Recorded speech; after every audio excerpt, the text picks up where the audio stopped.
Welcome to the Stateless Codecast. This is episode number 28 in our series, Getting Started with Rails 7. So this is our retrospective on the Getting Started with Rails 7 series. We went 27 episodes on it, not including this one. What we did here is we went through the Getting Started with Rails guide and kind of coded through this using test-driven development. So we went through, created the blog application, installed it, created the blog application, went through all the steps here, replaced the smoke test page, went in through migrations, create, update, read, destroy actions, listing stuff, the comments on the article. So the Rails has many and belongs to relationship, and kind of went through this whole section all on GitHub here. And then after we completed the Rails guide, we went in and just took a look at a few other things related to the features in Rails 7 that aren't in the Getting Started guide. So we took a look at broadcasting comments live in our blog, and touched on mailers, using action text for rich text stuff, and then we did an episode on Stimulus, which is the JavaScript framework that comes packaged with Rails. So what we do kind of after we either do a release or a bunch of episodes, and this is probably more episodes than I would typically go between a retro. In real time, in real life, it's been a long time since I've recorded and released a retrospective episode, so it's going to be just the nature of things. So we'll head over to our retro board on retro.io, which is what I typically use for my retros. Taking a look from previous retros that we've done, most of the open action items are related to the statelesscode.com WordPress series, so we'll cover those the next time we do a retro for that series. Let's see here, we've done a little bit of Inkscape. We haven't done a retro yet on our Inkscape stuff, but we have released a few episodes on our Enough Inkscape to be Dangerous series, where we go through and do some scalable vector graphics. And so as you can see, I'm still working on reducing needless mouse movement and ums and ahs, as noted by the mouse movement I was just doing. So we'll leave that in progress. Extra certain of pause and unpause status in OBS. I came so close to getting through this series without a pausing and unpausing snafu when recording, but I didn't make it through, so that remains in progress. And then opportunities to split stories, which will result in shorter videos. And I did a pretty good job on that for the first part of this series, but then a lot of the series episodes later on in this Getting Started with Rails 7 series went long. So that's just, I'm not going to move any of the existing stuff from previous retros on the action item board, but let's take a look at our Rails 7 Getting Started board. Typically, the way that I go about doing this, I'll have kind of a theme with some animated GIFs for each of the retros. This one, I decided to go with the movie Clue. In the very last episode we did on Stimulus, one of the things we had was some movie quotes, and Clue is one of the movies that the quotes came from, so I decided to make that the theme of the retro board. So we'll start and take a look at what went well. So we've got I wasn't aware that Rails 7 was coming out, so, and I didn't strike on this immediately, but within a week of Rails 7 being released, I had my first video out on the Rails 7 Getting Started series. So I was quick to market on this series, and I thought it would make a good reprioritization to get this published and out the door, and I think it did. So I had some already recorded stuff related to the statelesscode.com WordPress website. I kind of put all of that on hold and focused all my resources on getting the Rails 7 series recorded and out. I've got a shout out here for Rails from Zero, which is another YouTube channel related to Rails, commented on one of the videos where I was having a little bit of trouble with trying to do browser Rails application system tests with basic authentication. Good comment to use the debugger statement in Rails, which when you're doing system tests pauses and allows you to not just look in the Rails console like bybug in previous Rails versions would, but also lets you take a look at the browser window that you've got, so you can go in and look at what's in the console and use the browser's debugging tools to figure out your current state and stuff like that. So just wanted to do that external shout out because it was helpful.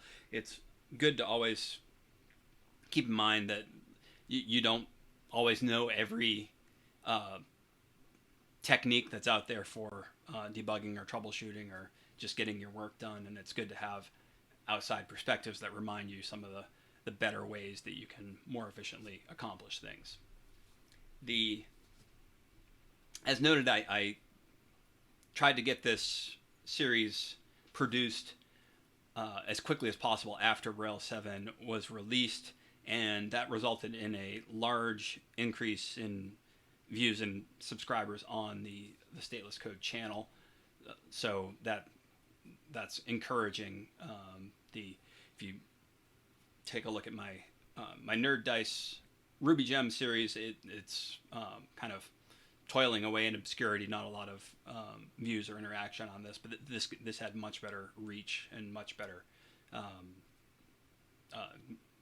got subscribers from it, got likes and much more views from it. So that's encouraging.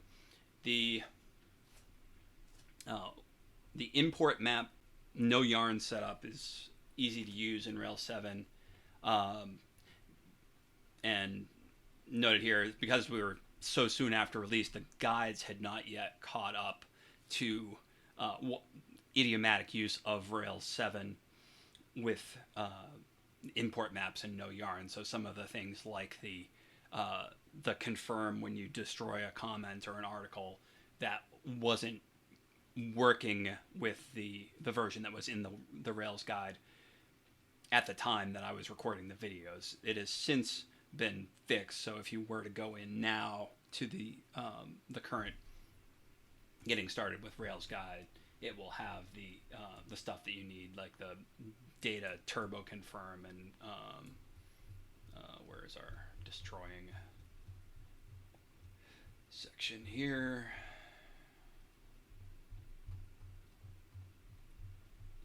Destroy.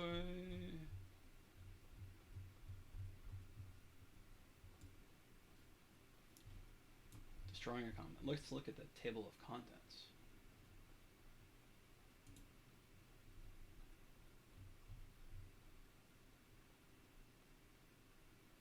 You can see the status 3R3, which is needed with turbo, and then the data turbo method and turbo confirm rather than method and confirm without the turbo there. So that has since been fixed in the getting started guide, but it was kind of a little bit of trial and error to get it working as we were recording the videos. So that's everything on the what went well. Let's take a look at what can be improved. So the video that I did tried to do application system tests for the basic auth section of the getting started guide. Didn't go well. As noted, I got a little bit of help from Rails from Zero in terms of how to work and debug that sort of thing, but it just was kind of clunky, and it wasn't the best development, or it wasn't smooth. I do leave in the mistakes in these videos when I record them, and I do it for a purpose. I figure I'm not the only one who's having these making these mistakes, that if you see me struggle through something, I could edit it out and try to make myself look good and polished, but that a lot of times seeing somebody troubleshoot and solve the problem is just as valuable a learning experience as seeing somebody perform correctly the first time. I have a series of why stateless code, and one of the things I talk about is I'm not Mozart, you're probably not Mozart, so you're not going to write the perfect thing in the first draft. You need to know how to troubleshoot when things don't go as intended, and so leaving those mistakes in the videos helps with that. The another place where things got clumsy was in modifying the validations for the rich text when I went in and installed action text and made the article body and the comment body each rich text rather than normal text area fields. I had to do an episode where I reworked the tests for that and restored the validations using action text.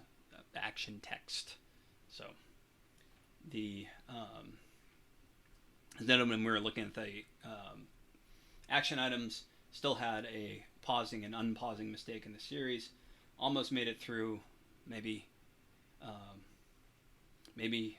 some retro soon that'll be resolved, but that's still an ongoing challenge.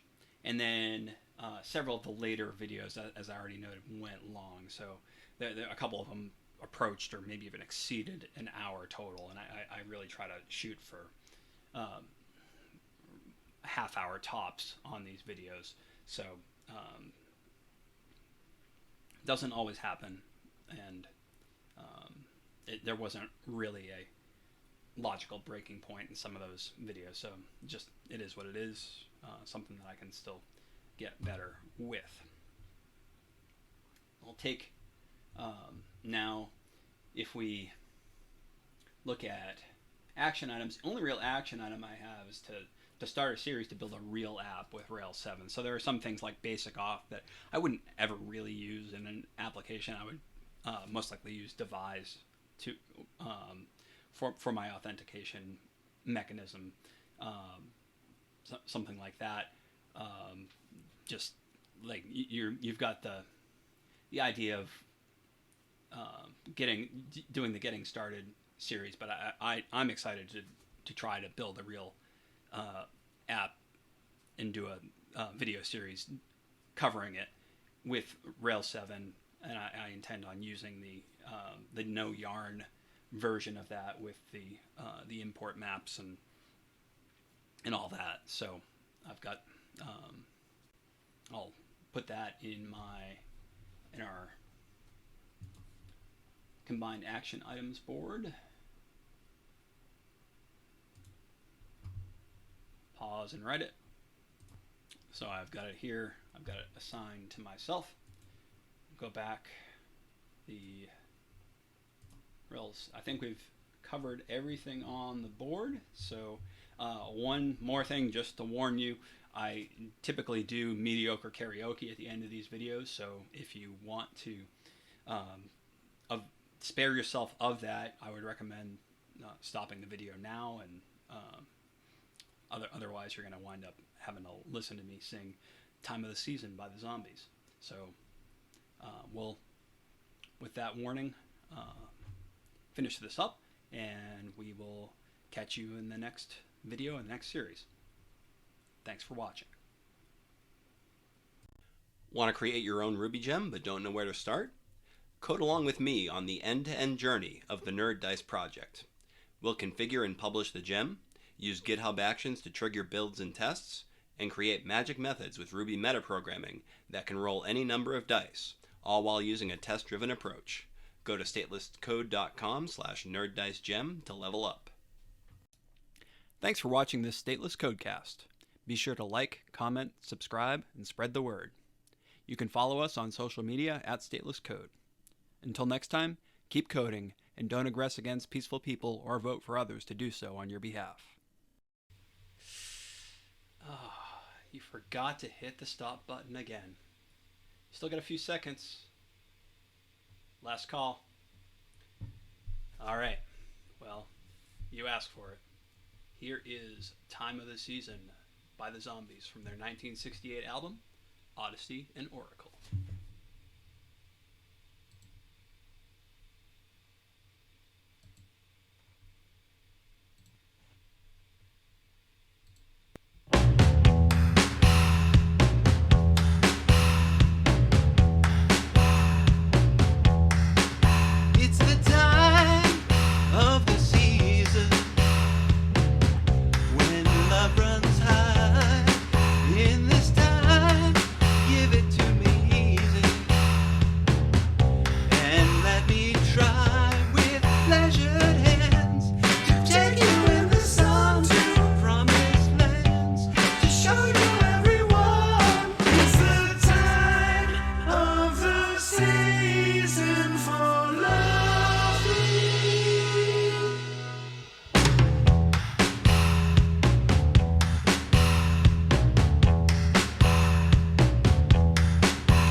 And there you have it.